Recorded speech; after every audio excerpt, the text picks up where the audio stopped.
Панагюрското съкровище е тракийско златно съкровище. Намерено е през 1949 година на 2 км южно от Панагюрище.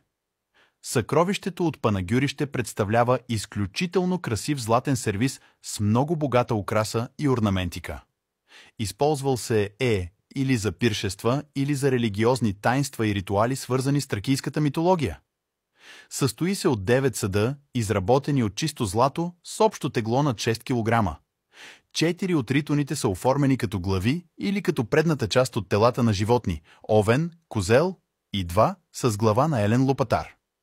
По горната част на ритоните са художествено изобразени митологични сцени и герои от старогръцката митология. На един от ритоните е изобразен тържествения пир в чест на сватбата на Дионис с критската принцеса Ариадна. 3 от съдовете са канички, оформени като глава на амазонка. Дръжките на тези канички са оформени като кентаври, митологични същества с тяло на животно и глава на човек. Майсторска изработка има и намерената фиала плитък съд с формата на тава. Върху него са гравирани 4 кръга с по 20 и 4 изпъкнали орнамента във всеки кръг с намаляващ размер от ръба към центъра на фиалата. Най-външният и двата по-малки от него са оформени като негърски глави, а последният, най-вътрешен кръг е от жълъди. Между самите редове и отделните елементи фиалата е украсена с растителни орнаменти.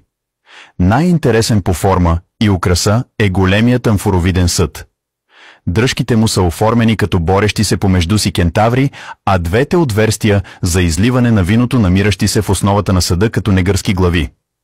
Между негърските глави е изобразена фигурата на детето Херакъл, борещо се с змията. Изключително богатата украса на амфората се допълва от майсторски пресъздадени сцени от митологията. Предметите от Панагюрското съкровище са комплектовани като изключително богат и с висока художествена стойност сервиз за ритуални приношения. Те са с особено важно значение за изучаването на траките и техния начин на живот, връзките им с елинистичната култура и сходните вярвания. Благодаря ви, че гледахте видеото. Ако ви хареса, не забравяйте да го харесате и да споделите вашия коментар под видеото.